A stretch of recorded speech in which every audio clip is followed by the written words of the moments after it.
Praise the lord. మరి మీ Bibles, notebooks అన్నీ తయారు చేసుకున్నారు, రెడీగా పెట్టుకున్నారని నమ్ముతున్నాను. అలాగే ఈ లింక్ కూడా మీరు బంధువులతో, స్నేహితులతో మీ వాట్సాప్ స్టేటస్లో కూడా అప్డేట్ చేశారని నేను నమ్ముతున్నాను. Thank you for doing that. మరి నేను ఇందాక చెప్పినట్లు ఈరోజు దేవుని యొక్క స్వస్థత గురించి మాట్లాడాలనుకుంటున్నాను. బట్ ఎస్పెషలీ స్వస్థత దేవుని యొక్క బల్ల పదార్థాల ద్వారా మనము స్వస్థత ఎలాగ అనుభవించగలుగుతామో దాని గురించి ప్రత్యేకంగా మాట్లాడాలనుకుంటున్నాను. కానీ దేవుని బల్ల పదార్థాల గురించి మాట్లాడక ముందర ఒక ఫౌండేషన్, ఒక పునాది వేయాలని కోరుకుంటున్నాను. అది దేని గురించి అంటే, క్రైస్తవుడిగా మనము అనారోగ్యము గురించి ఎలాగ ఆలోచిస్తున్నామో, అలాగే స్వస్థత గురించి ఎలాగ ఆలోచిస్తున్నామో చాలా ముఖ్యమండి. మనము ఆదికాండంలో చూసినప్పుడు in the book of Genesis, దేవుడు మనల్ని ఎప్పుడైతే సృష్టించాడో, మానవుడిని ఎప్పుడైతే సృష్టించాడో, మనకి నొప్పులతో సృష్టించలేదు, అనారోగ్యముతో సృష్టించలేదు, మనము మన జీవితాల్లో కష్టాలు అనుభవించాలి అని సృష్టించలేదు. మనము గార్డెన్ ఆఫ్ ఈడెన్లో చూస్తే, ఏదెనులో చూస్తే, మనము ఆదాము అవ్వ ఎటువంటి బాధ లేకుండా జీవించారు, ఎటువంటి అనారోగ్యము లేకుండా జీవించారు. కానీ ఎప్పుడు నొప్పులు, అనారోగ్యము ఎప్పుడు అనుభవించడం మొదలుపెట్టారు? ఎప్పుడైతే అవిధేయత చూపించారో దేవునికి, ఎప్పుడైతే డిసొబే చేశారో దేవుణ్ణి, ఎప్పుడైతే పాపములో పడ్డారో, ఎప్పుడైతే శాపము అనుభవించడము మొదలుపెట్టారో, అప్పుడు అనారోగ్యము వాళ్ళ జీవితాల్లోకి రావడం జరిగింది. అప్పుడు నుంచి వాళ్ళు అనారోగ్యము అనుభవించడం మొదలుపెట్టారు. Which means that healing or divine health was always the will of God. అంటే మనకేం తెలుస్తుంది? మనము స్వస్థతలో మనము జీవించాలి అనేది దేవుని యొక్క ప్రణాళిక, దేవుని యొక్క కోరిక. ఆ కోరిక, ఆ ప్రణాళిక ప్రకారము మనల్ని తయారు చేశాడు, మనల్ని సృష్టించాడు.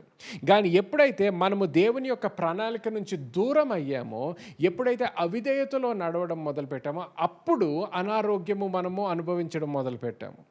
మనము బైబిల్లో చూసినప్పుడు ప్రతిసారి కూడా ఎప్పుడైతే దేవుని యొక్క ఆశీర్వాదము గురించి మాట్లాడుతుందో, బైబిల్ ప్రతిసారి స్వస్థత గురించి మాట్లాడుతుంది. ఎప్పుడైతే శాపము గురించి మాట్లాడుతుందో బైబిల్ ప్రతిసారి కూడా అనారోగ్యం గురించి మనము మాట్లాడడం చూస్తాము.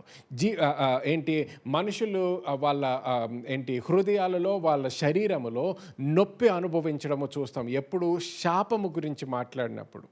అంత క్లియర్గా మనము బైబిల్లో చూసిన తర్వాత కూడా తప్పుడు బోధల వల్ల, తప్పుడు ఆలోచన వల్ల చాలామంది క్రైస్తవులు అనారోగ్యాన్ని కూడా దేవుని యొక్క ఆశీర్వాదము లేకపోతే దేవుని యొక్క ప్రణాళికతో పోల్చుకుంటారు. They begin to think that sickness and disease is part of God's plan for their life. ఏదో రకంగా దేవుని యొక్క ప్రణాళికలో నేను ఈ అనారోగ్యంతో బాధపడాలి అన్నట్టు ఆలోచిస్తారు.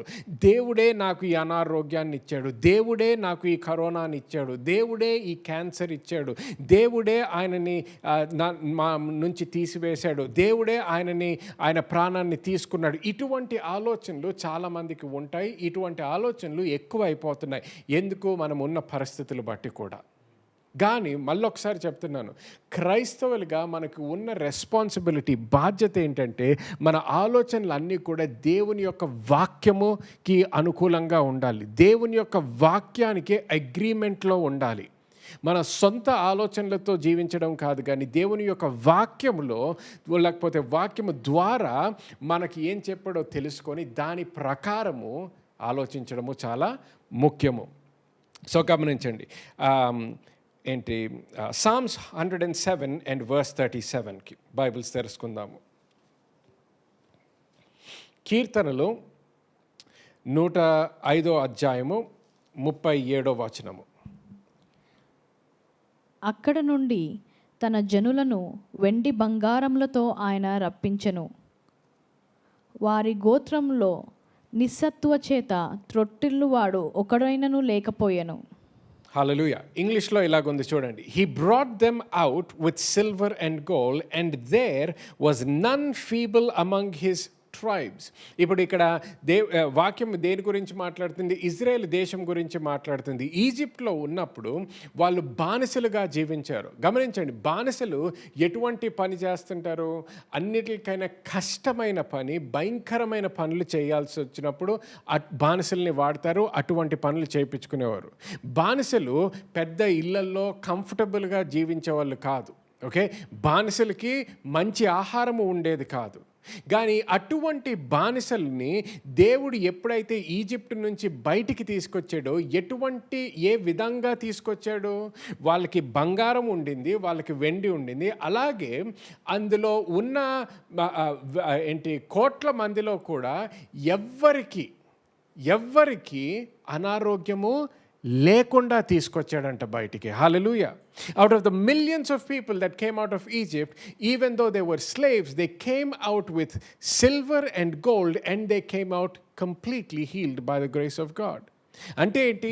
దేవుడు ఎప్పుడైతే మనల్ని విడుదలలోకి తీసుకొని వస్తాడో, ఏ విధంగా తీసుకొచ్చాడు? అనారోగ్యము లేకుండా తీసుకొచ్చాడు. హల్లెలూయా. అంటే మళ్ళీ ఒకసారి ఏం తెలుస్తుంది? దేవుని యొక్క హృదయము, దేవుని యొక్క ప్రణాళిక మనకి తెలుస్తుంది. నూతన నిబంధనలో చూడండి. The book of Acts chapter 10 and verse 38. అపోస్తల కార్యములు 10వ అధ్యాయము 38వ వచనము. అదేదనగా దేవుడు నజరేయుడైన యేసును పరిశుద్ధాత్మతోనూ శక్తితోనూ అభిషేకించునన్నదే. దేవుడు ఆయనకు తోడయుండెను గనుక ఆయన మేలు చేయుచు అపవాది చేత పీడింపబడిన వారందరినీ స్వస్థపరచుచు సంచరించుచుండెను. హల్లెలూయా. చూడండి, ఆ ఆఖరి భాగం మళ్ళీ ఒకసారి చదవండి. దేవుడు ఆయనకు తోడయుండెను గనుక ఆయన మేలు చేయుచు అపవాది చేత పీడింపబడిన వారందరినీ. ఎవరి ద్వారా పీడింపబడుతున్నారంట? అపవాది ద్వారా పీడింపబడుతున్న వాళ్ళందరినీ స్వస్థపరచుచు. ఇప్పుడు గమనించండి, ఎవరి ద్వారా పీడింపబడుతున్నారు? సాతాను లేకపోతే అపవాది ద్వారా పీడింపబడుతున్నారు. ఎవరు విడుదల తెస్తున్నారు? యేసుక్రీస్తు విడుదల తెస్తున్నాడు. సో మళ్ళొకసారి, అనారోగ్యము ఎవరికి కనెక్టెడ్? అపవాదికి, సాతానుకి. స్వస్థత ఎవరికి కనెక్టెడ్? యేసుక్రీస్తుకి. ఈ రెండు ఎప్పుడు కూడా కన్ఫ్యూజ్ అవ్వద్దండి, దయచేసి చెప్తున్నాను. సాతాను నుంచి వచ్చేది నీకు అనారోగ్యము, దేవుని నుంచి వచ్చేది స్వస్థత. దేవుని నుంచి వచ్చేది అనారోగ్యము కాదు. అది ముఖ్యంగా మనం తెలుసుకోవాలి. దానిలో నువ్వు స్థిరపడాలి. ఆ సత్యములో నువ్వు స్థిరపడ్డప్పుడే దేవుని నుంచి ఏమొస్తుంది, సాతాను నుంచి ఏమొస్తుందో నీకు తెలుసుకోగలుగుతావు. దాన్ని బట్టి నువ్వు దేనికి వ్యతిరేకంగా జీవించాలి, దేనికి అనుకూలంగా లేకపోతే అగ్రిమెంట్తో నువ్వు దేనికైతే జీవించాలో నువ్వు సరిగ్గా తెలుసుకుంటావు. ఆమేన్. చూడండి, ఇప్పుడు దేవుని యొక్క బల్ల పదార్థాల గురించి మనం మాట్లాడడం మొదలు పెడదాం. ఎందుకు బల్ల పదార్థాల గురించి మాట్లాడాలంటే, చాలామంది ఈ వాక్యాలు చూసిన తర్వాత కూడా అంటారు, పాస్టర్ గారు నాకు అర్థమైంది, దేవుడు మనల్ని సృష్టించినప్పుడు మనకి ఎటువంటి అనారోగ్యము లేకుండా సృష్టించాడు. మనకి అనారోగ్యము ఉండాలి అనేది ఆయన కోరిక కాదు. ఆయన ప్రణాళిక ప్రకారం మనము స్వస్థతలో జీవించాలనేది నాకు తెలుసు. అలాగే పాత నిబంధనలో మనం చూస్తున్నాము, ఇజ్రాయేల్ దేశాన్ని దేవుడు రక్షించినప్పుడు, విడుదల ఇచ్చినప్పుడు వాళ్ళందరినీ కూడా స్వస్థపరిచాడు అనేది కూడా మనం చూస్తున్నాం పాస్టర్ గారు. అలాగే నూతన నిబంధనలో వచ్చేసేటప్పటికి యేసుక్రీస్తు స్వయముగా అతన్ని ఎవరినైనా అనారోగ్యంతో బాధపడుతున్న వాళ్ళు విశ్వాసంతో అతని దగ్గరికి వస్తే ప్రతి ఒక్కరిని కూడా స్వస్థపరిచాడు అనేది నాకు తెలుసు. కానీ పాస్టర్ గారు, ఇప్పుడు యేసుక్రీస్తు ఇక్కడ లేడు లోకంలో. యేసుక్రీస్తు లేకుండా మరి నేను ఆ స్వస్థతను ఎలాగా అనుభవించగలుగుతాను? గమనించండి, యేసుక్రీస్తు లేకపోయినప్పటికీ ఈ లోకంలో ఆయన లేడు. ఇప్పుడు ఎక్కడున్నాడు ఆయన? పరలోకంలో తండ్రి యొక్క కుడి పార్శ్వములో ఉన్నాడు. Hallelujah. He is at the right hand of the father. So ఇప్పుడు ఏం జరుగుతుంది? ఎందుకు వెళ్ళిపోయాడు? పని ముగించాడు కాబట్టి వెళ్ళాడు. Hallelujah. He finished the work. ఎక్కడ పని ముగించాడు? సిలువపై పని ముగించాడు. హల్లెలూయా. ఆయన సిలువ మీద చేసిన కార్యము బట్టి ఆయన ఇక్కడ లేకపోయినా మనకు పరిశుద్ధాత్మ దేవుడు ఉన్నాడు. ఆయన సిలువ మీద చేసిన కార్యము బట్టి మనము దేవుని నుంచి పొందుకోవాల్సిన ప్రతి ఆశీర్వాదము కూడా మనం ఇంకా పొందుకోగలుగుతాము. హల్లెలూయా. సో గమనించండి, 1 కొరింథీయులు 11వ అధ్యాయానికి మన బైబిల్స్ తెరుచుకుందాం. ఇక్కడ ఈ అధ్యాయములో అపోస్తలు పౌలు బల్ల గురించి చాలా మాట్లాడడం మొదలు పెడతాడు. మనకి 23వ వచనం నుంచి మొదలు పెట్టుకుందాం. చూడండి. నేను మీకు అప్పగించిన దానిని ప్రభువు వలన పొందితిని.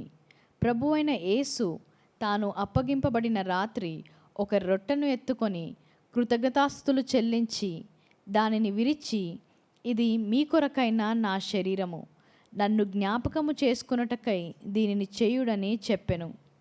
ఆ ప్రకారమే భోజనమైన పిమ్మట ఆయన పాత్రను ఎత్తుకొని, ఈ పాత్ర నా రక్తము వలనైన క్రొత్త నిబంధన, మీరు దీనిలోని త్రాగునప్పుడెల్లా నన్ను జ్ఞాపకం చేసుకొనుటకై దీనిని చేయుడని చెప్పెను.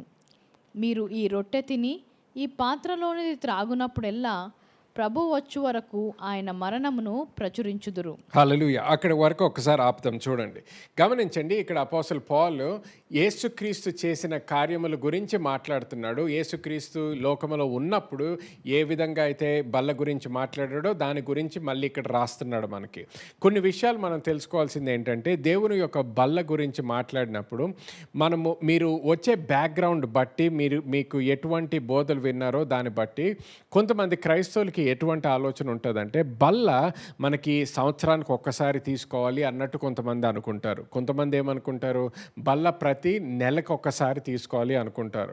కొంతమంది ఏమనుకుంటారు, ప్రతి వారం సంఘానికి వెళ్ళినప్పుడు మనం బల్లలో పాల్గొనాలి అనుకుంటారు. కానీ ఇక్కడ వాక్యములో అటువంటి స్టిప్యులేషను లేకపోతే అటువంటి రెగ్యులేషన్ ఎక్కడ కూడా వాక్యములో మనకి లేదండి. ఇక్కడ యేసుక్రీస్తు ఏమంటున్నాడు, మీరు చేసిన ప్రతిసారి కూడా, అంటే ఏంటి, ఇంగ్లీష్లో ఇలాగుంటుంది, as often as you do it or as often as you drink it. అంటే ఎన్నిసార్లు చేసినా కూడా అతనికి ఎటువంటి సమస్య లేదు. కానీ ఆయన పాయింట్ ఏంటి, ఎన్నిసార్లు చేసినా కూడా do this in remembrance of me అంటున్నాడు. ఆయనని గుర్తించి మనము చేయాలి. ఆయనని గుర్తు తెచ్చుకొని మనము ఈ బల్లలో పాల్గొనాలి. ఆయన ఏం చేశాడో గుర్తుపెట్టుకోవాలి, ఆయన ఏం అన్నాడో గుర్తుపెట్టుకోవాలి. ఆయన అన్నదానికి చేసిన దానికి మన జీవితాలు ఎలాగ మార్చబడ్డాయో గుర్తు చేసుకొని మనము చేయాలంట. హల్లెలూయా. ఇప్పుడు 27వ వచనం నుంచి చదువుదాం. చూడండి. కాబట్టి ఎవడు అయోగ్యముగా ప్రభువు యొక్క రొట్టెను తినునో లేక ఆయన పాత్రలోనిది త్రాగునో వాడు ప్రభు యొక్క శరీరము గూర్చియు రక్తమును గూర్చియు అపరాధి అగును. కాబట్టి ప్రతి మనుష్యుడు తన్ను తాను పరీక్షించుకొనవలెను. అలాగు చేసి ఆ రొట్టెను తిని ఆ పాత్రలోనిది త్రాగవలెను. ప్రభు శరీరమని వివేచింపక తిని త్రాగువాడు తనకు శిక్షావిధి కలుగుటకే కానీ తిని త్రాగుచున్నాడు. ఇందువల్లనే మీలో అనేకులు బలహీనులను రోగులునై ఉన్నారు, చాలామంది నిద్రించుచున్నారు. ఓకే, చాలా జాగ్రత్తగా గమనించండి. 27వ వచనం నుంచి 30వ వచనంలో చాలాసార్లు ఈ వచనాలు చాలామంది విన్నారు, బోధలు కూడా విన్నారు. కానీ తప్పుడు బోధలు వినడము లేకపోతే మిస్అండర్స్టాండ్ అవ్వడం జరిగింది. ఈ వచనాల వల్ల చాలామంది ఏమనుకున్నారు అంటే, నేను బల్ల పదార్థాల్లో పాల్గొనాలి అంటే ఒక చాలా రైచస్ పర్సన్ లాగా జీవించాలి, లేకపోతే చాలా హోలీ పర్సన్గా జీవించాలి, ఒక శుద్ధుడిగా జీవించాలి, లేకపోతే రైచస్ అంటే నీతిమంతుడిగా జీవించాలి అని చాలామంది అనుకునేవారు. సో ఎప్పుడైనా వాళ్ళ జీవితంలో ఆ వారము వాళ్ళు ఏదో పాపం చేశారు, చూడకూడని విషయాలు చూశారు, అంటే కొన్ని పలకకూడని వాటి అటువంటి మాటలు మాట్లాడడం మొదలుపెట్టారు, లేకపోతే ఎక్కడో ఒక దగ్గర ఎవరినో చీట్ చేశారు, ఎక్కడో అబద్ధము చెప్పారు అన్న విషయాలు వాళ్ళకి గుర్తొచ్చేటప్పటికి బల్ల పదార్థాల్లో పాల్గొనకుండా వేరే వాళ్ళకి పాస్ చేసేసేయడం చాలాసార్లు జరుగుతుంది. కానీ నిజంగా ఇది దేవుని యొక్క కోరిక, దేవుని యొక్క ప్రణాళికన అనేది మనం చాలా జాగ్రత్తగా గమనించాలి. చూడండి 27వ వచనం మళ్ళీ ఒకసారి జాగ్రత్తగా చదువుదాం. కాబట్టి ఎవడు అయోగ్యముగా ప్రభు యొక్క రొట్టెను తినునో లేక ఆయన పాత్రలోనిది త్రాగునో వాడు ప్రభు యొక్క శరీరము గూర్చియు రక్తము గూర్చియు అపరాధి అగును. ఓకే, చూడండి ఇక్కడ మొట్టమొదటిగా ఏమంటుంది, అయోగ్యముగా ఎవరైతే తింటారో లేకపోతే తాగుతారో అని ఉంది. ఓకే, ఇంగ్లీష్లో ఎలాగ ఉంటుంది, therefore whoever eats this bread or drinks this cup of the lord in an unworthy manner. Okay, అయోగ్యముగా. సో చాలాసార్లు అయోగ్యముగా అని లేకపోతే అన్వర్ది మేనర్ అనేది చూసేటప్పటికి చాలామంది ఏమనుకున్నారు, పాపముతో అనుకున్నారు. Okay, a lot of people thought doing it in an unworthy manner is doing it with sin. కానీ గమనిస్తే అక్కడ పాపము గురించి ఎక్కడా రాసి లేదు.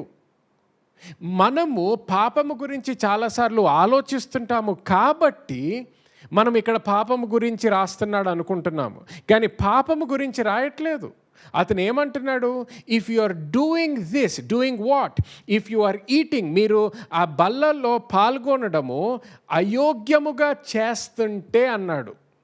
సో అయోగ్యముగా చేయడం అంటే ఏంటో మనము తెలుసుకోవాలి. What does it mean to participate in the communion in an unworthy manner? చూడండి 28వ వచనం చదువుదాం. కాబట్టి ప్రతి మనుష్యుడు తన్ను తాను పరీక్షించుకొనవలెను, అలాగు చేసి ఆ రొట్టెను తిని ఆ పాత్రలోనిది త్రాగవలెను. ఓకే, సో ఇక్కడ పరీక్షించుకోవడం గురించి ఉంది. ఇంగ్లీష్లో ఎలాగుంటుంది, but let a man examine himself. Sorry, తెలుగులో పరీక్షించుకోవడం గురించి. ఓకే, మనము పరీక్షించుకోవడం గురించి వచ్చేసేటప్పటికి చాలామంది ఏమనుకుంటారు, దేని గురించి పరీక్షించుకోవాలి, పాపం గురించి పరీక్షించుకోవాలనుకుంటాం. సో అందుకని ఏం చేస్తాము, ప్రతి ఆదివారము చర్చ్కి వచ్చినప్పుడు, లేకపోతే ఇప్పుడు లాక్డౌన్లో ఉన్నాం కానీ మామూలుగా చర్చ్కి వచ్చినప్పుడు ఏమయ్యేది, పరీక్షించుకోవడం మొదలు పెడతారు. అయ్యో నేను అక్కడ అబద్ధం ఆడాను, అయ్యో నేను అక్కడ ఆ సినిమా చూశాను, లేకపోతే ఇక్కడ ఇలా గట్టిగా వాళ్ళతో కోపడ్డాను, నా భార్యతో కోపడ్డాను, నా భర్తతో కోపడ్డాను, పిల్లలతో కోపడ్డాను, నా తల్లిదండ్రులతో కోపడ్డాను, లేకపోతే ఆఫీస్లో సరిగ్గా పనిచేయలేదు, ఏదో ఒకటి గుర్తు వస్తుంది. సో ఆ పాపము గుర్తు రాగానే అప్పుడు ఏమనుకుంటాము, మనము ఆ బల్లలో పాల్గొనకూడదు అనేసి మనము బల్ల నుంచి దూరంగా ఉండడం జరిగింది. కానీ ఇక్కడ పరీక్షించుకోమంటున్నాడు, కానీ దేని గురించి పరీక్షించుకోమంటున్నాడు, నువ్వు అయోగ్యముతో పాల్గొంటున్నావా లేదా అనే దాని గురించి పరీక్షించుకోమంటున్నాడు. అర్థమవుతుందా? He's asking you to examine yourself about whether or not you are participating in the communion in an unworthy manner. మళ్ళొకసారి 28 చదవండి, 28వ వచనం మళ్ళొకసారి. కాబట్టి ప్రతి మనుష్యుడు తన్ను తాను పరీక్షించుకొనవలెను, అలాగు చేసి ఆ రొట్టెను తిని ఆ పాత్రలోనిది త్రాగవలెను. చూడండి, పరీక్షించుకున్న తర్వాత ఏం చేయమంటున్నాడు, పరీక్షించుకున్న తర్వాత రొట్టెని వదిలేసి వెళ్ళిపోమనట్లేదు. పరీక్షించుకున్న తర్వాత ఏమంటున్నాడు, రొట్టెని తినమంటున్నాడు, పాత్రలో ఉన్నదాన్ని త్రాగమంటున్నాడు. అదేంటి, మనము సంఘాల్లో ఏమవుతుంది, పరీక్షించుకున్న తర్వాత చాలామంది ఏం చేస్తారు, వదిలేసి వెళ్ళిపోతుంటారు. కానీ ఇక్కడ పౌలు ఏమంటున్నాడు, పరీక్షించుకోండి, పరీక్షించుకున్న తర్వాత తినండి త్రాగండి, తినండి త్రాగండి. సో పరీక్ష దేనికోసము, బల్ల నుంచి దూరంగా ఉండడానికి కాదు, బల్లలో పాల్గొనడానికి. కానీ పాల్గొన్నప్పుడు సరి అయిన విధానములో పాల్గొనడానికి పరీక్షించుకోమంటున్నాడు. బల్ల నుంచి నిన్ను దూరం చేయాలని కాదు, బల్ల దగ్గరికి తీసుకురావాలని. కానీ చేసినప్పుడు సరి అయిన విధానంలో పాల్గొనమంటున్నాడు. అందుకని 27వ వచనంలో కూడా మనల్ని ఎగ్జామిన్ అన్వర్ది మేనర్ గురించి మాట్లాడినప్పుడు దేని గురించి, పాపము గురించి మాట్లాడట్లేదు. నువ్వు తినే విధానము గురించి మాట్లాడుతున్నాడు, త్రాగే విధానము గురించి మాట్లాడుతున్నాడు. He's talking about the manner in which you participate in the communion. చూడండి 29వ వచనం చదవండి. ప్రభు శరీరమని వివేచింపక తిని త్రాగువాడు తనకు శిక్షావిధి కలుగుటకే తిని త్రాగుచున్నాడు. హల్లెలూయా. మళ్ళీ శిక్ష గురించి మనం ఆలోచిస్తుంటాము, కానీ మళ్ళీ ఒక్కసారి జాగ్రత్తగా చదవండి ఇది. ప్రభు శరీరమని వివేచింపక, ప్రభు శరీరము అని వివేచింపక. Not discerning the lord's body అంటే ఏంటి? ఇక్కడ మళ్ళీ సరి అయిన విధానములో వాళ్ళు తిననప్పుడు ఏమవుతుంది? అది ఒక బ్రెడ్ ముక్క అన్నట్టు తింటారు, అది ఒక రొట్టి అన్నట్టు మాత్రమే తింటున్నారు, కానీ అది ఒక దేవుని యొక్క లేకపోతే ప్రభు యొక్క శరీరము అనేది వాళ్ళు గుర్తించట్లేదు. Not discerning the lord's body. So ఇంగ్లీష్లో, for he who eats and drinks in an unworthy manner eats and drinks judgement to himself, not discerning the lord's body. So ఎప్పుడైతే నువ్వు బల్లలో పాల్గొంటావో కానీ అది ఒక నార్మల్ రొట్టి అన్నట్టు ఆలోచిస్తావో, ఎప్పుడైతే ఒక బిస్కెట్ ఒక వేఫర్ అన్నట్టు ఆలోచిస్తావో కానీ దేవుని యొక్క శరీరము అనేది మర్చిపోతావో, అప్పుడు ఏమవుతుందంట? నీకు జడ్జ్మెంట్ అంట. జడ్జ్మెంట్ అంటే శిక్షావిధి. శిక్షావిధి అంటే దేని గురించి? దేవుడు ఏదో శాపం పెడతాడు అనేది కాదు. శిక్షావిధి గమనించండి, జడ్జ్మెంట్ అనేది ఈ లోకంలోకి ఎప్పుడు వచ్చింది? మొట్టమొదటిగా ఎప్పుడైతే ఆదాము అవ్వ పాపంలోకి వెళ్ళడం మొదలుపెట్టారో అప్పుడే శిక్షావిధి రిలీజ్ అయ్యింది. సో ఇక్కడ ఏమంటున్నాడు? ఎప్పుడైతే నువ్వు దేవుని యొక్క బల్ల పదార్థాలు కేవలము ఒక రొట్టి కాదు కానీ దేవుని యొక్క శరీరము అనేది నువ్వు ఎప్పుడైతే గుర్తించవో, ఎప్పుడు అయితే నువ్వు దాన్ని సరిగ్గా గుర్తించి సరి అయిన విధానంలో నువ్వు పాల్గొనవో, ఏమంటున్నాడు పౌలు? నువ్వు ఆటోమేటిక్గా శిక్షా విధి అనుభవిస్తావు అంటున్నాడు. దేవుడు నిన్ను శిక్షిస్తాడు అనట్లేదు, దేవుడు నిన్ను జడ్జ్ చేస్తాడు అనట్లేదు. ఇదేదో కొత్త జడ్జ్మెంట్ గురించి రాయట్లేదు ఇక్కడ. ఏమంటున్నాడు? బల్ల అసలు దేవుడు ఎందుకు ఇచ్చాడండి? మనల్ని రక్షించడానికి. ఆయన రక్తము ఎందుకు చిందించబడ్డది? మన పాపాల్ని తీసివేయడానికి, క్షమాపణ కోసము.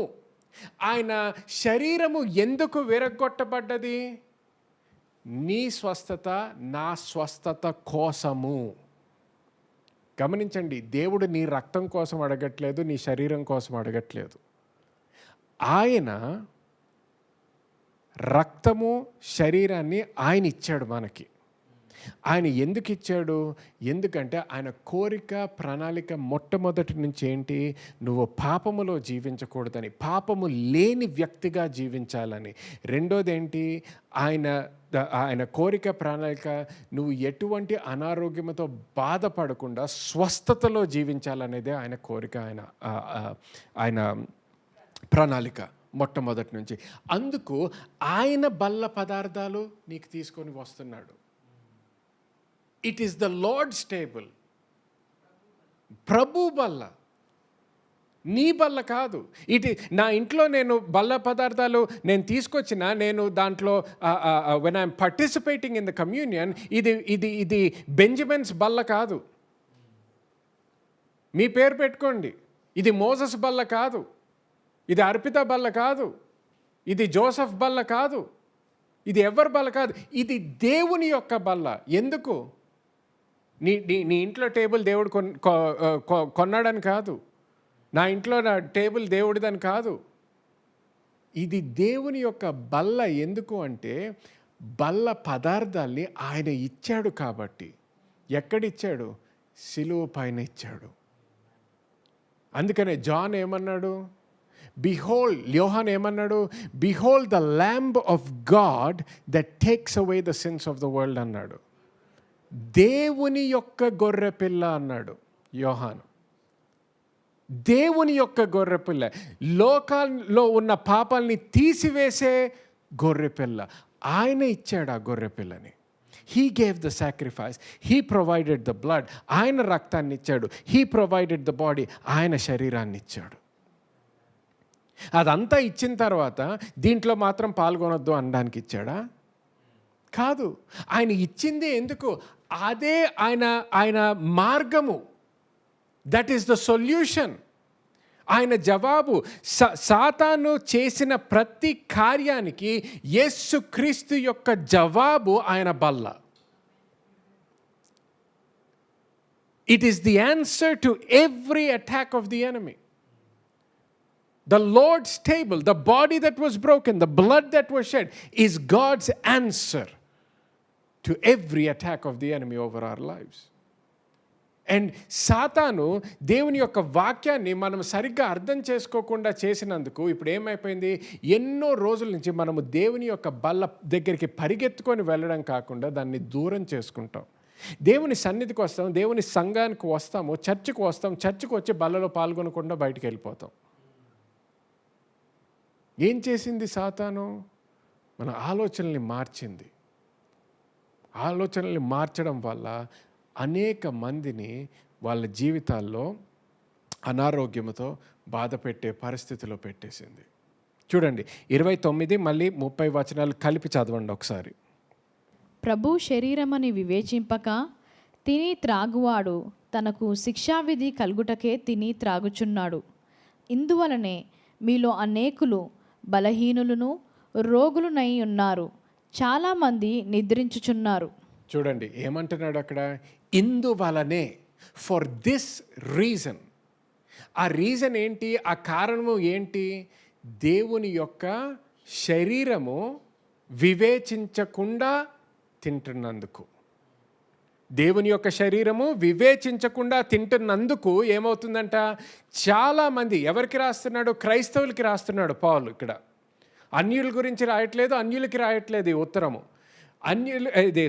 క్రైస్తవులకి రాస్తూ ఏమంటున్నాడు, ఈ కారణము వల్ల అనేక మంది, అంటే అనేక మంది క్రైస్తవులు, ఈ కారణం వల్ల అనేక మంది క్రైస్తవులు దేంతో బాధపడుతున్నారంట? బలహీనత, రోగము, మరణము. బలహీనత, రోగము, మరణము. కానీ ఇది ఆపోజిట్ ఏమవుతుందండి? గమనించండి. ఎప్పుడైతే ఒక క్రైస్తవుడు బల్ల పదార్థాలని సరిగ్గా తెలుసుకొని సరి అయిన అవగాహన ఉండి బల్ల పదార్థాలు గురించి, దేవుని యొక్క శరీరము గురించి సరి అయిన అవగాహన ఎప్పుడైతే ఉంటుందో, సరి అయిన విధానంలో ఎప్పుడైతే బల్లలో పాల్గొంటాడో, దేవుని యొక్క శరీరంలో సరిగ్గా పాల్గొంటాడో, అప్పుడు ఏమవుతుంది? దానికి ఆపోజిట్గా ఏదైతే జరుగుతుందో అది జరుగుతుంది. అదేంటి? బలముతో జీవించగలుగుతాడు, స్వస్థతతో జీవించగలుగుతాడు, జీవముతో జీవించగలుగుతాడు ఒక మనిషి. క్రైస్తవుడిగా ఇక్కడ ఏమవుతుంది? ఇక్కడ చాలామంది క్రైస్తవులు బలహీనతతో, అనారోగ్యముతో, మరణముతో ఉన్నారు, మరణిస్తున్నారు. కానీ ఎప్పుడైతే నువ్వు బల్ల పదార్థాలు సరిగ్గా తీసుకుంటావో ఏమవుతుంది? నువ్వు బలముతో, అలాగే స్వస్థతతో, లేకపోతే ఆరోగ్యముతో జీవించగలుగుతావు. హల్లెలూయా. ఇది దేవుడు పెట్టిన సొల్యూషన్, దేవుడు ప్రత్యేకంగా తయారు చేసిన సొల్యూషన్ నీ కోసము, నా కోసము. కానీ మనం ఎప్పుడైతే ఇది మర్చిపోతామో, ఎప్పుడైతే దీనికి సరిగ్గా గమనించండి, చాలాసార్లు దేవుని యొక్క బల్ల గురించి మాట్లాడినప్పుడు కూడా దేవుని యొక్క రక్తము, దేవుని యొక్క శరీరాన్ని కలిపేస్తాం మనము. కానీ రెండిటికి కూడా ప్రత్యేకమైన స్థానము ఉన్నది. They have their own place, they have their own unique place. గమనించండి ఒకసారి. కొలొస్సీయులకి రాసిన పత్రిక 1వ అధ్యాయము 14వ వచనం చదువుదాం. కొలాషియన్స్ చాప్టర్ 1 and verse 14. ఆ కుమారుని యందు మనకు విమోచనము, అనగా పాప క్షమాపణ కలుగుచున్నది. గమనించండి ఇంగ్లీష్లో ఎలాగుంటుంది, in whom we have redemption through his blood the forgiveness of sins. Through his blood the forgiveness of sins అంటే ఏంటి?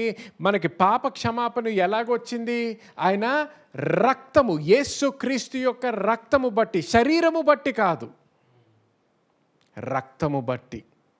ఎఫీసీయులకి రాసిన పత్రిక 1వ అధ్యాయము 7వ వచనంలో చూడండి. Ephesians chapter 1 and verse 7.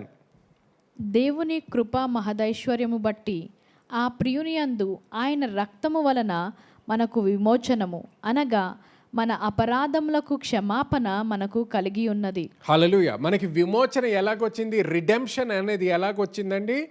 ఆయన శరీరము బట్టి కాదు, ఆయన రక్తము బట్టి. రక్తాన్ని ఇంకా శరీరాన్ని కలిపేసి అంతా ఒకటే అనుకోవద్దు. ఎందుకంటే ఇక్కడ 1 కొరింథీయుల్లో ఏమంటున్నాడు? చాలామంది బలహీనతతో, అనారోగ్యంతో బాధపడుతున్నారు, ఆఖరికి మరణిస్తున్నారు. ఎందుకు? రక్తాన్ని సరిగ్గా యేసుక్రీస్తు యొక్క రక్తము సరి అయిన అవగాహన లేక కాదు, యేసుక్రీస్తు యొక్క శరీరము గురించి సరిగ్గా వివేచించకుండా జీవిస్తున్నారు కాబట్టి, లేకపోతే వివేచించకుండా పాల్గొంటున్నారు కాబట్టి అలా జరుగుతుందంట. సో రక్తము బట్టి ఏం జరిగింది? మనకి మన పాపముల నుంచి క్షమాపణ కలిగింది మనకి. గమనించండి, ఇప్పుడు ఐజయా చాప్టర్ 53 అండ్ వర్స్ 5. యెషయా గ్రంథము 53 అధ్యాయము 5వ వచనం ఒకసారి చూద్దాం. నా అతిక్రమ క్రియలను బట్టి అతడు గాయపరచబడెను, మన దోషమును బట్టి నలగొట్టబడెను, మన సమాధానమైన శిక్ష అతని మీద పడెను, ఆయన పొందిన దెబ్బల చేత మనకు స్వస్థత కలుగుచున్నది. హల్లెలూయా. చూసారా, మనకి స్వస్థత దేని బట్టి కలిగిందండి? ఆయన రక్తము బట్టి కాదు. ఆయన రక్తము బట్టి కాదు. రక్తము బట్టి ఏమొచ్చింది? పాప క్షమాపణ వచ్చింది. కానీ ఆయన గాయాల ద్వారా, ఆయన శరీరము విరగొట్టబడడం వల్ల మనకి స్వస్థత వచ్చిందంట. We were healed by his stripes. అది తెలుసుకోవాలి. అది తెలుసుకోకుండా మనం జీవించామనుకోండి, అంతా ఒకటే కదా, బల్లే కదా, బల్లే. కానీ స్వస్థత వేరు, క్షమాపణ వేరు. స్వస్థతకి దేని గురించి ఆలోచించాలి, దేనిలో విశ్వాసం ఉండాలి. నీ క్షమాపణ గురించి దేని గురించి ఆలోచించాలి, దేనిలో విశ్వాసం ఉండాలో నువ్వు సరిగ్గా తెలుసుకోవాలి. గమనించండి, ఒక డాక్టర్ దగ్గరికి వెళ్తారు, మెడిసిన్ అంటే మెడిసినే, అన్ని మాత్రలే కదా అని అన్నీ ఇష్టం వచ్చినట్టు వేసుకుంటారా? వేసుకోరు కదా. ఏ మందుకి ఏ జబ్బుకి ఏ మందు వేసుకోవాలో ప్రత్యేకంగా తెలుసుకొని వేసుకుంటారు. అంతేగాని అన్ని మందులు ఒకటే కదండి, ఏది వేసుకుంటే ఏంటి అని మింగేస్తూ ఉంటారేంటి? అలాగే బల్ల అంటే బల్లే. కానీ రక్తము వల్ల నీకేమొస్తుంది, శరీరము వల్ల ఏమొస్తుంది తెలుసుకోవాలి. దానికి ప్రత్యేకంగా విశ్వాసము పెట్టుకొని జీవించడం మొదలు పెట్టాలి. హల్లెలూయా. చూడండి, 1 కొరింథీయులు 11వ అధ్యాయము ఒకసారి 20 వచనం నుంచి చదవడం మొదలు పెడదాం. మనం ఇప్పటి వరకు 23వ వచనం నుంచి చదివాము, కానీ 20 నుంచి 22వ వచనం వరకు ఒకసారి చదువుదాం. మీరందరూ కూడి వచ్చుచుండగా మీరు ప్రభువు రాత్రి భోజనము చేయుట సాధ్యము కాదు. ఏలయనగా మీరు ఆ భోజనము చేయునప్పుడు ఒకనికంటే ఒకడు ముందుగా తన మట్టుకు తాను భోజనము చేయుచున్నాడు. ఇందువలన ఒకడు ఆకలిగొనును, మరి ఒకడు మత్తుడవును. ఇదేమి, అన్నపానములు పుచ్చుకొనుటకు మీకు ఇండ్లు లేవా? దేవుని సంఘమును తిరస్కరించి పేదలను సిగ్గుపరచుదురా? మీతో ఏమి చెప్పుదును? దీని గూర్చి మిమ్మును మెచ్చుదునా? మెచ్చను. గమనించండి, ఇక్కడ ఏమవుతుందో. 23వ వచనం నుంచి మనము దేవుని యొక్క బల్ల గురించి పౌలు రాయడము మనము చూసాము. కానీ ఇక్కడ దాని గురించి రాయక ముందర 20 నుంచి 22 వరకు ఏమంటున్నాడు? కోప్పడుతున్నాడు వాళ్ళు చేసేటటువంటి విధానము బట్టి. ఏం జరుగుతుందంట, అక్కడ సంఘములో వాళ్ళందరూ కూడా కలిసి వచ్చేవారు. కలిసి వచ్చినప్పుడు దేవుని యొక్క బల్లను వాళ్ళు మామూలుగా వేరే మీల్స్ లాగా ఆలోచించడం, భోజనం లాగా ఆలోచించడం మొదలుపెట్టారు. బ్రేక్ఫాస్ట్, లంచ్, డిన్నర్ లాగా. సో భోజనం లాగా ఆలోచించారు కాబట్టి అందరూ అక్కడ ఒక బైబిల్ స్టడీకి వచ్చేవారు, లేకపోతే ఒక ప్రేయర్ మీటింగ్ కోసం అని వచ్చేవారు. కానీ వేరే వాళ్ళ కోసం ఆగక ముందరే కొంతమంది ఏం చేస్తున్నారంట, వాళ్ళు ఆకలేస్తుంది కాబట్టి అక్కడ ఉన్న బల్ల నుంచి తీసుకొని వాళ్ళు తినేస్తున్నారంట. కొంతమందికి ఏమవుతుంది, దాహం వేస్తుంది అనేసి అక్కడ ఉన్న వైన్ తీసుకొని తాగుతున్నారంట. ఇక్కడ ఇంగ్లీష్లో ఇలాగ ఉంటుంది, one is hungry and another is drunk. ఒకడు ఆకలి కొనును, ఇంకొకడు మత్తుడు అవును. అంటే ఏంటి? ఎక్కడ మత్తుడు అవును? ఎక్కడో లిక్కర్ షాప్ దగ్గర కాదు, బైబిల్ స్టడీలో. అర్థమవుతుందా నేను చెప్పేది? వాళ్ళు ఎక్కడో బయట క్లబ్లో కాదు, వాళ్ళు ప్రేయర్ మీటింగ్లో చేస్తున్నారు. ఎందుకంటే వాళ్ళు దేవుని యొక్క బల్ల కూడా మామూలుగా తినేటటువంటి ఆహారం అనుకుంటున్నారు కాబట్టి, భోజనం అనుకుంటున్నారు. గమనించండి, ఆహారము తిన్నట్టే మనము తింటున్నాము, తాగుతున్నాము. కానీ ఇది మామూలు ఆహారము లాంటిది కాదు. It is not one of the meals of the day. అది తెలుసుకోవాలి మనము. అందుకని ఇక్కడ ఏమంటున్నాడు, మీరు తినడానికి తాగడానికి మీకు ఇల్లు లేవా అంటున్నాడు. సో ప్రత్యేకంగా బైబిల్ స్టడీకి వచ్చి ఇటువంటి పనులు చేయాలా అంటున్నాడు. సో తినడంలో తప్పు లేదు, తాగడంలో తప్పు లేదు, కానీ అది ఇంట్లో చేసుకోండి. ఇది అటువంటి తినేది తాగేటటువంటి విషయము కాదు అంటున్నాడు. ఇది దేవుని యొక్క ఆశీర్వాదముతో ఉన్నది అనేది మనము తెలుసుకోవాలి. ఇది దేవుని యొక్క ప్రణాళిక అనేది మనము తెలుసుకోవాలి. ఇది దేవుని యొక్క బల్ల అనేది మనము తెలుసుకోవాలి. దీనికి స్పిరిచువల్ ఇంప్లికేషన్స్ ఉన్నాయి. ఆత్మలో చాలా ఇంప్లికేషన్స్ అంటే ఆత్మలో దీని వలన చాలా ఎఫెక్ట్స్ ఉన్నాయి అనేది మనము తెలుసుకోవాలి. స్పిరిచువల్గా ఎప్పుడైతే నువ్వు దేవుని యొక్క బల్లలో నువ్వు పాల్గొంటున్నావో, విశ్వాసంతో సరిగ్గా తెలుసుకొని ఎప్పుడైతే నువ్వు పాల్గొంటున్నావో, అప్పుడు దేవుని యొక్క ఆశీర్వాదము పొందుకోగలుగుతావు అనేది తెలుసుకోవాలి. గమనించండి, నువ్వు మామూలుగా భోజనం చేసినప్పుడు కొద్దిగా నీకు బలము రావచ్చు ఆ భోజనం నుంచి, కానీ ఆశీర్వాదము రాదు. నువ్వు ఎప్పుడైతే నువ్వు దేవుని యొక్క బల్లలో పాల్గొంటావో, నువ్వు ఇప్పుడు మామూలుగా నువ్వు భోజనంకి కూర్చున్నప్పుడు తిన్నంత తినవు. ఎంత ఉంటుంది మన కమ్యూనియన్ ఎలిమెంట్స్? ఒక చిన్న వేఫర్ తింటాము, లేకపోతే ఒక చిన్న కప్పుడు జ్యూస్ తాగుతాము. చిన్న కప్పు ఒక 2-3 స్పూన్ఫుల్స్ అన్నంత తాగుతాము. ఆల్మోస్ట్ మెడిసిన్ తీసుకున్నట్టు తీసుకుంటాము. అది ఒక టేబుల్ స్పూన్ మెడిసిన్ తీసుకున్నట్టు తీసుకుంటాము. కానీ దాని నుంచి నువ్వు రోజంతా జీవిస్తావు అనేది జస్ట్ ఫిజికల్ ఎనర్జీ కోసము కాదు. నువ్వు దేవుని యొక్క ఆశీర్వాదం ఉన్నదనేది మనం మర్చిపోకూడదు దాంట్లో. కానీ పాస్టర్ గారు ఉత్తి జస్ట్ ఒక కొంత బిస్కెట్టో బ్రెడ్డో ఇంత తినడం వల్ల, లేకపోతే ఒక టేబుల్ స్పూన్ అంత జ్యూస్ తాగడం వల్ల ఏమైపోతుందండి మనకి అని గమనించండి. ఇది ఏమైపోతుంది అంటే ఉత్తి మనం తీసుకునే బ్రెడ్ లేకపోతే జ్యూస్లో ఉన్న స్పెషాలిటీ కాదు. ఇది విధేయత అవిధేయత గురించి. విధేయత అవిధేయత, ఒబీడియన్స్ అండ్ డిసొబీడియన్స్ గురించి. గమనించండి, ఆదాము అవ్వతో దేవుడు ఏమన్నాడు? ఈ ఒక్క చెట్టు దగ్గరికి మాత్రం వెళ్ళొద్దు, అక్కడ ఆ ఫలాన్ని తినొద్దు అన్నాడు. ఏదైతే తినొద్దు అన్నాడో అదే తిన్నప్పుడు దాని వలన ఎటువంటి విషయాలు జరిగినాయో ఆలోచించండి. తినొద్దు అనే ఫలాన్ని తిన్నందుకు శాపం వచ్చిందంటే, తిను అన్న దాన్ని మనము తింటే ఏమొస్తుంది? ఆశీర్వాదం వస్తుంది. నువ్వు ఇది మామూలుగా ఏదో బ్రెడ్ ఏదో జ్యూసు ప్రతి ఆదివారం చేస్తాము అన్నటువంటి ఆలోచనతో నువ్వు చేస్తే దాని నుంచి ఆశీర్వాదం రాదు. కానీ ఎప్పుడైతే దేవుడు ఏం చేశాడో తెలుసుకొని అప్పుడు నువ్వు పార్టిసిపేట్ చేస్తావు, అప్పుడు నువ్వు పాల్గొంటావో, అప్పుడు నువ్వు సూపర్ న్యాచురల్ ప్రొవిజన్లో నువ్వు నడవగలుగుతావు. హల్లెలూయా. చూడండి, 2 కొరింథీయులు 10వ అధ్యాయము 4వ వచనము. 2 Corinthians chapter 10 and verse 4.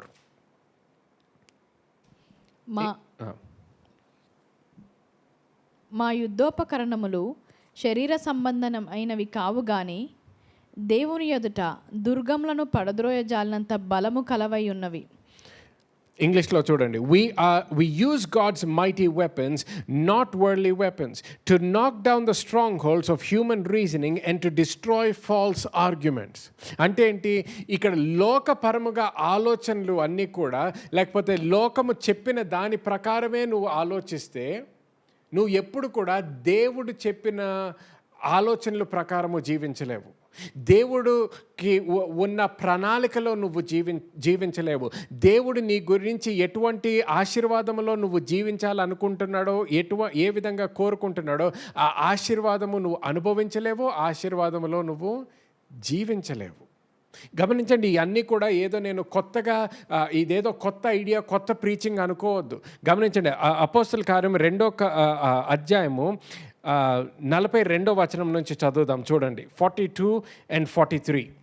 వీరు అపోస్తలుల బోధయందు, సహవాసమందును, రొట్టె విరుచుటయందును, ప్రార్థన చేయుటయందును ఎడతెగక ఉండిరి. అప్పుడు ప్రతివానికి భయము కలిగెను, మరియు అనేక మహత్కార్యములను సూచక్రియలను అపోస్తుల ద్వారా జరిగెను. హల్లెలూయా. 42 వచనం ఇలాగుంటది. All believers devoted themselves to the apostles teachings and to the fellowship and to sharing in meals including the lord's supper and to prayer. A deep sense of awe came over all of them and the apostles performed many miraculous signs and wonders. ఏం జరుగుతుంది చూడండి. ప్రతిసారి వాళ్ళు దగ్గరికి ఏంటి కలిసేవారంట, ప్రతిరోజు సహవాసంకి కలిసేవారు. ప్రతిసారి కలిసినప్పుడు కూడా ఏం చేస్తున్నారు? దేవుని యొక్క బల్లలో పాల్గొంటున్నారు. దేవుని యొక్క బల్లలో పాల్గొనగానే ఏమవుతుంది? 43వ వచనంలో ప్రతిసారి కూడా అపోస్తలుల జీవితాల్లో వాళ్ళు చేసే కార్యంలో అద్భుతాలు జరగడం మొదలుపెట్టినాయి అంట. మహత్కార్యములు, supernatural miraculous signs and wonders అని ఉంది. These things began to happen. ఎప్పుడు జరిగింది? ఎప్పుడైతే బల్ల గురించి సరిగ్గా తెలుసుకున్నారో బల్లలో పాల్గొనడం మొదలుపెట్టారు. హల్లెలూయా. 46వ వచనం ఒకసారి చదవండి. మరియు వారేక మనస్కులై ప్రతి దినము దేవాలయంలో తప్పక కూడుకొనుచు ఇంటింటా రొట్టె విరుచుచు దేవుణ్ణి స్తుతించుచు ప్రజలందరి వలన దయ పొందిన వారై ఆనందముతోనూ నిష్కపటమైన హృదయముతోనూ ఆహారము పుచ్చుకొనుచుండిరి. హల్లెలూయా. చూడండి, ఇంగ్లీష్లో ఒకసారి చదువుతాను. They worship together at the temple each day, met in homes for the lord's supper. Each day అని ఉంది అంటే ప్రతిరోజు దేవుని యొక్క బలలో పాల్గొనేవారంట. ప్రతిరోజు, సంవత్సరానికి ఒకసారి కాదు, నెలకు ఒకసారి కాదు, వారానికి ఒకసారి మాత్రమే కాదు, ప్రతిరోజు. మీరు కూడా అర్థం చేసుకోండి. ఎప్పుడైతే దేవుని యొక్క బల్ల ద్వారా దేవుడు మనకి ఏమి ఇస్తున్నాడో నువ్వు ఎప్పుడైతే సరిగ్గా తెలుసుకుంటావో, ఎప్పుడైతే సరైన అవగాహన ఉంటుందో, దేవుని యొక్క రక్తము ద్వారా నీకేమొస్తుంది, అలాగే దేవుని యొక్క శరీరము ద్వారా నీకేమొస్తుందో తెలుసుకున్నప్పుడు ప్రతిరోజు కూడా నువ్వు తీసుకోవచ్చు. కానీ అది ఏదో రిలీజియస్గా కాదు, మతపరముగా కాదు, రిచువలిస్టిక్గా కాదు. యేసు క్రీస్తుని గుర్తుపెట్టుకొని, గుర్తు చేసుకొని, ఆయన గాయాల ద్వారా నీకు స్వస్థత అనుగ్రహించడాన్ని తెలుసుకొని జీవించడం మొదలు పెట్టాలి. ఆఖరిగా యెషయా గ్రంథము మరి ఒకసారి 53వ వచనానికి మనం బైబిల్ తెరుచుకుందాము. బుక్ ఆఫ్ ఐజయా చాప్టర్ 53 4 ఇంకా 5వ వచనాలు మళ్ళీ ఒకసారి చదువుదాం. నిశ్చయంగా అతడు మన రోగములను భరించెను, మన వ్యసనములను వహించెను. అయినను మొత్తబడిన వానిగాను, దేవుని వలన బాధింపబడిన వానిగాను, శ్రమ నొందిన వానుగాను మనమతని ఎంచితిమి. మన అతిక్రమ క్రియలను బట్టి అతడు గాయపరచబడెను, మన దోషములను బట్టి నలుగొట్టబడెను. మన సమానార్థమైన శిక్ష అతని మీద పడెను. అతడు పొందిన దెబ్బల చేత మనకు స్వస్థత కలుగుచున్నది. హల్లెలూయా.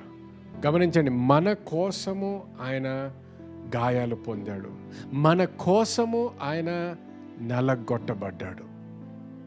ఆయన గాయాల ద్వారా మనకి స్వస్థత, మనకి స్వస్థత. మీరు ఎక్కడ ఉన్నప్పటికీ గుర్తుపెట్టుకోండి, ఆయన చేసిన కార్యము బట్టి మనకి స్వస్థత.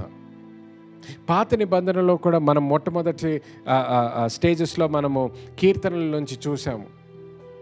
ఎప్పుడైతే దేవుడు ఇజ్రాయేల్ దేశాన్ని విడుదల ఇచ్చాడో, ఎప్పుడైతే they came out of the land of Egypt, ప్రతి ఒక్కరు కూడా అద్భుతంగా 30 లక్షల మంది అద్భుతముగా ప్రతి ఒక్కరు కూడా అనారోగ్యము లేకుండా బయటికి వచ్చారంట. అది ఎలా జరిగింది అంటే, అప్పుడు కూడా పాస్ ఓవర్ అనేది జరిగింది. పాస్ ఓవర్ జరిగినప్పుడు ఏమైంది? ఒక గొర్రె పిల్లని పస్కా పండుగ జరిగింది. పస్కా పండుగ జరిగినప్పుడు ఏమైంది? ఆ గొర్రె పిల్లని దేనినైతే బలిచ్చారో దానిని దేవుడు ఏమన్నాడు? తినమన్నాడు. అది తిన్నారు. పస్కా పండుగ అయిన తర్వాత బయటికి వచ్చారు. They eight the sacrificed lamb. And when they ate the sacrificed lamb, they came out completely with divine health and healing in their bodies. నువ్వు కూడా ఎటువంటి బ్యాక్గ్రౌండ్ ఉన్నా, ఎటువంటి పరిస్థితి ఉన్నా, ఎటువంటి ఫ్యామిలీ హిస్టరీ ఉన్నా, నీ హెల్త్లో ఎటువంటి అనారోగ్యంతో వేరే వాళ్ళు బాధపడ్డా, నువ్వు దేవుని యొక్క శరీరము ద్వారా నువ్వు ఎటువంటి స్వస్థతలో నడవగలుగుతావో, ఎటువంటి స్వస్థతలో జీవించగలుగుతావో సరిగ్గా తెలుసుకున్నప్పుడు, దానిలో విశ్వాసము పెట్టినప్పుడు, నువ్వు ఎటువంటి అనారోగ్యముతో బాధపడకుండా జీవించగలుగుతావు. అది దేవుని యొక్క ప్రణాళిక. ఆ ప్రణాళిక నెరవేర్చబడడానికి ఆయన కుమారుడిని ఈ లోకానికి పంపించాడు. ఆ ప్రణాళిక నీ జీవితంలో నెరవేర్చబడడానికి ఆయన గాయాలు పొందాడు. ఆయన గాయాలు పొందడం వల్ల నువ్వు స్వస్థతలో జీవించగలుగుతావు ఈరోజు. ఆమేన్. ఎక్కడున్నప్పటికీ, హాస్పిటల్లో ఉన్న, ఐసీయూలో ఉన్నా కూడా, ఇప్పుడు బల్ల పదార్థాలు తీసుకోండి. మనము కలిసి ప్రార్థన చేసి బల్లలో పాల్గొనాలని కోరుకుంటున్నాను. విశ్వాసముతో పాల్గొనాలని కోరుకుంటున్నాను. ఎటువంటి పరిస్థితిలో ఉన్నా కూడా దేవుని యొక్క వాక్యము ద్వారా, ఆయన చేసిన క్రియ ద్వారా మనకి విడుదల అనేది ఉన్నది. పాపము నుంచి విడుదల ఉన్నది, అనారోగ్యము నుంచి కూడా విడుదల ఉన్నది. ఆమేన్. ప్రార్థన చేసుకుందాం. దేవా, ఈరోజు నువ్వు మాతో వాక్యము ద్వారా మాట్లాడినందుకు కృతజ్ఞతలు తెలియజేస్తున్నాము. దేవా, నీ బల్లలో పాల్గొనే సమయంలో నీ శరీరము ఏ విధంగా అయితే నలగొట్టబడ్డదో, ఏ విధంగా అయితే గాయాలు నువ్వు పొందావో గుర్తించుకుంటున్నాము. ఆ గాయాలు ద్వారా దేవా మాకు స్వస్థత అనుగ్రహించినందుకు కృతజ్ఞతలు తెలియజేస్తున్నాము. ఈ సమయంలో మీరందరూ కూడా కళ్ళు మూసుకొని ఆ శిలువ పైన యేసుక్రీస్తు వేలాడడం చూడండి. ఆయన శరీరము నలగొట్టబడము. See the body of Jesus broken down for you at this moment. ఆ గాయాలన్నీ కూడా నీ కోసము అనేది గుర్తించు. ఆయన శరీరము మీద లోకంలో ఉన్న క్యాన్సర్ అన్నీ కూడా తీసుకున్నాడు. ప్రతి వైరస్ని తీసుకున్నాడు. ప్రతి అనారోగ్యము, ప్రతి నొప్పిని కూడా ఆ శరీరము మీద తీసుకున్నాడు. నీ కోసము తీసుకున్నాడు. నీ శరీరము నుంచి తీసివేసి ఆయన శరీరము మీద వేసుకున్నాడు. కళ్ళు మూసినప్పుడు అది చూడండి. నీ శరీరంలో, నీ బాడీలో ఉన్న వైరస్ని ఆయన తీయడము చూడండి. నీవు ఏ క్యాన్సర్ అయితే ఉందన్నారో ఆ క్యాన్సర్ని నీ బాడీ నుంచి తీయడము చూడండి. ఏ నొప్పితో అయితే బాధపడుతున్నావో, నీ నీస్లో నొప్పి అయి ఉండొచ్చు, నీ ఎల్బోస్లో నొప్పి అయి ఉండొచ్చు, ఏదో ఒకటి నీ మసిల్స్లో నొప్పి అయి ఉండొచ్చు, హై బ్లడ్ ప్రెషర్ అయి ఉండొచ్చు, కిడ్నీ ప్రాబ్లం అవ్వచ్చు, లివర్ ప్రాబ్లం అవ్వచ్చు, లంగ్స్ ప్రాబ్లం అవ్వచ్చు, నీ హార్ట్ ప్రాబ్లం అవ్వచ్చు. ఆ ప్రాబ్లమ్స్ అన్నిటినీ, ఆ అనారోగ్యాలన్నిటినీ కూడా నీ శరీరము నుంచి తీసివేయడము చూడండి. ఆయన శరీరములోకి వేసుకోవడం చూడండి. అదే సమయంలో ఆయన పరిశుద్ధ, రైచస్, నీతిమంతమైన బాడీ నుంచి, శరీరము నుంచి నువ్వు స్వస్థత పొందడము చూసుకో.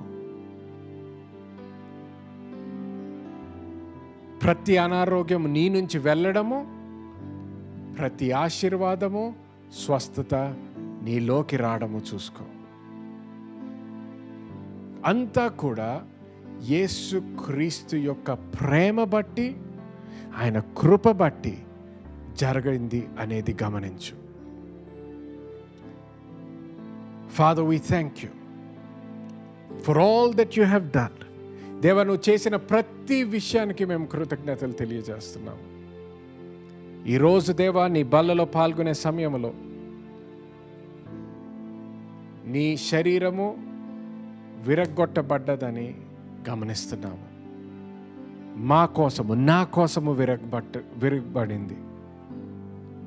ఈ సమయంలో ఈ రొట్టి తింటున్న సమయంలో స్వస్థత తింటున్నాము, విశ్వాసముతో స్వస్థత తీసుకుంటున్నాము. యేసుక్రీస్తు నామములో అందరము కూడా ఆయన బల్లలో పాల్గొందామండి.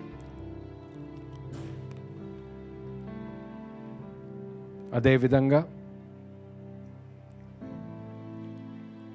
దేవా, నీ రక్తము మా కొరకు చిందించావని గుర్తిస్తున్నాము. సాతాను యొక్క బంధకము నుంచి విడుదల వచ్చిందనేది మేము నమ్ముతున్నాము. మా పాపముల నుంచి, సాతాను యొక్క ప్రతి బంధకము నుంచి విడుదల తీసుకుంటూ యేసుక్రీస్తు నామంలో ప్రార్థిస్తున్నాము తండ్రి. సమయంలో అందరూ కూడా పాల్గొనాలని కోరుకుంటున్నాను.